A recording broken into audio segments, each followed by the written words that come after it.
आप देख रहे हैं खूनी संसार। तो चलिए चलते हैं आज की कहानी की ओर। भानागढ़ किला राजस्थान के अलवर जिले में अरावली पर्वत श्रृंखला के बीच स्थित भारत के सबसे डरावने स्थानों में से एक माना जाता है। 16वीं शताब्दी में राजा भगवंत दास द्वारा निर्मित इस किले का वास्तुकला और भव्यता अद्वितीय थी, लेकिन आज यह खंडहर में तब्दील हो चुका है। लोक कथाओं के अनुसार यह किला एक शाप के कारण वीरान हो गया। कहानी के अनुसार भानगढ़ की राजकुमारी रत्नावती अत्यंत सुंदर थी और उसकी सुंदरता के चर्चे दूर दूर तक फैले थे। उसी राज्य में सिंधु सेवड़ा नाम का एक तांत्रिक भी रहता था, जो रत्नावती की सुंदरता पर मोहित था। उसने राजकुमारी को अपने वश में करने के लिए काले जादू का सहारा लिया, लेकिन उसकी योजना असफल हो गई और उसकी मौत हो गई। मरते समय तांत्रिक ने भानगढ़ किले और इसके निवासियों को श्राप दिया कि वे सभी जल्द ही नष्ट हो जाएंगे और उनका आत्मा कभी शांति नहीं पाएगी। आधुनिक समय में भानगढ़ किले का रहस्य पर्यटकों और शोधकर्ताओं को अपनी ओर आकर्षित करता है। हालांकि सूर्यास्त के बाद किले में प्रवेश की मनाही है, क्योंकि कहा जाता है कि रात के समय यहां अजीबोगरीब घटनाएं होती हैं।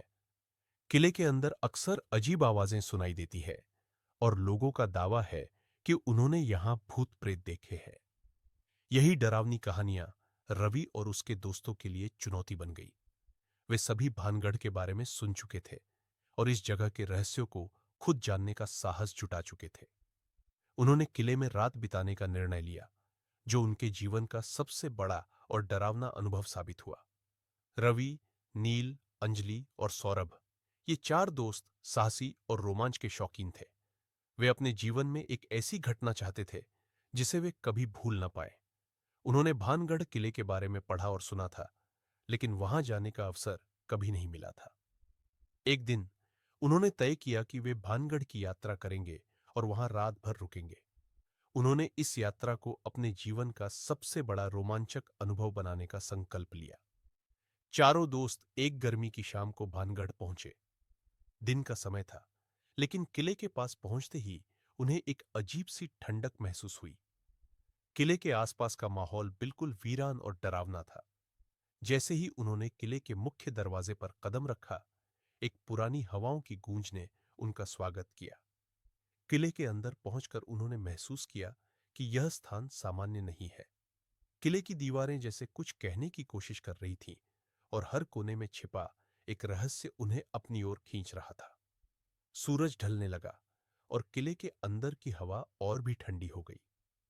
रात होते ही रवि और उसके दोस्तों ने अपने कैंप का सामान जमा लिया और किले के एक सुरक्षित स्थान पर ठिकाना बना लिया। किले में अंधेरा छाने लगा और उनके चारों ओर की हवा में एक भयावह सन्नाटा फैल गया।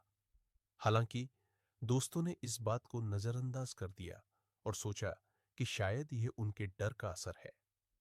रात के करीब 11 बजे अचानक से उन्हें किले के भीतर किसी के कदमों की आवाज सुनाई देने लगी। पहले तो उन्होंने सोचा कि यह उनके ही किसी दोस्त की हरकत होगी, लेकिन जब सबने एक दूसरे से पूछा तो पता चला कि कोई भी अपनी जगह से नहीं हिला था। यह एहसास होते ही सभी के रोंगटे खड़े हो गए। अचानक ही हवाओं की गूंज तेज हो गई और उन्हें ऐसा लगा जैसे किले के अंदर कोई उन्हें देख रहा हो। नील, जो सबसे अधिक डरपोक था, ने अपने कैमरे से चारों ओर फोटो खींचनी शुरू कर दी। जब उसने उन तस्वीरों को देखा तो उसमें कुछ अजीबोगरीब परछाइयां और आकृतियां नजर आईं। अंजलि ने महसूस किया कि उसके पीछे कोई खड़ा है, लेकिन जब उसने मुड़कर देखा तो वहां कोई नहीं था। लेकिन हवा में अचानक एक विचित्र गंध फैल गई, जैसे कोई पुरानी किताबों की गंध हो। सौरभ ने उस गंध को पहचानने की कोशिश की, लेकिन उसमें उसे कोई तर्क नहीं मिला। रात गहराती जा रही थी और उनके चारों ओर अंधेरा और घना होता जा रहा था। अचानक ही किले के एक पुराने दरवाजे से जोरदार आवाज आई, मानो किसी ने उसे जोर से बंद कर दिया हो। चारों दोस्त डर के मारे एक जगह पर जम गए। वे अब इस स्थिति को समझ नहीं पा रहे थे और सोचने लगे कि यह सही निर्णय नहीं था। रवि ने उन्हें शांत रहने की सलाह दी और कहा कि वे एक साथ रहें और डरने की जरूरत नहीं है। लेकिन यह कहना जितना आसान था, करना उतना ही मुश्किल। रात के 2 बजे अचानक ही किले के अंदर एक चमकदार रोशनी दिखी। वह रोशनी किसी पुराने कमरे से आ रही थी, जहां से आवाजें भी आ रही थी। दोस्तों ने हिम्मत जुटाई और उस कमरे की ओर बढ़े। कमरे के दरवाजे के बाहर एक अजीब सी धुंध छाई हुई थी और दरवाजा अपने आप खुला। जब वे अंदर गए तो उन्होंने देखा कि कमरे के बीच में एक पुराना आईना रखा हुआ है। उस आईने में उन्हें अपनी ही परछाइयां अजीब ढंग से हिलती हुई नजर आई। जैसे ही वे आईने के करीब पहुंचे, आईने में अचानक से तांत्रिक सिंधु सेवड़ा की परछाई उभर आई। उसकी आंखें चमक रही थी और वह किसी मंत्र का उच्चारण कर रहा था। आईने में अचानक से रोशनी फैली और तांत्रिक की आत्मा ने चारों दोस्तों पर हमला करना शुरू कर दिया। रवि ने उस आत्मा से बचने की कोशिश की, लेकिन वह उसकी शक्ति के आगे कमजोर पड़ गया। अंजलि ने तांत्रिक की आत्मा को शांत करने के लिए उसके सामने प्रार्थना करनी शुरू कर दी, लेकिन उसकी आवाज गूंज में दब गई। सिंधु सेवड़ा की आत्मा ने उन्हें चेतावनी दी कि वे किले से तुरंत चले जाएं, अन्यथा उनकी आत्मा भी इसी किले में कैद हो जाएगी। रवि ने हिम्मत नहीं हारी और दोस्तों से कहा कि वे एक साथ उस आत्मा का सामना करें। उन्होंने तांत्रिक के मंत्रों को उलटने की कोशिश की जो उन्होंने इंटरनेट पर पढ़े थे। धीरे धीरे उनकी कोशिशें कामयाब होने लगी और तांत्रिक की आत्मा कमजोर पड़ने लगी। आखिरकार तांत्रिक की आत्मा ने हार मान ली और गायब हो गई। कमरे में अचानक से शांति छा गई। दोस्तों ने राहत की सांस ली और तुरंत किले से बाहर निकलने का फैसला किया। जैसे ही सुबह हुई, दोस्तों ने किले से बाहर कदम रखा। उनके चेहरे पर डर की लकीरें साफ दिखाई दे रही थी, लेकिन साथ ही उन्हें इस बात की खुशी थी कि वे एक बड़े खतरे से बच निकले। भानगढ़ किले का रहस्य अब भी अनसुलझा था, लेकिन उन्होंने महसूस किया कि यहां की कहानियों में सच्चाई है।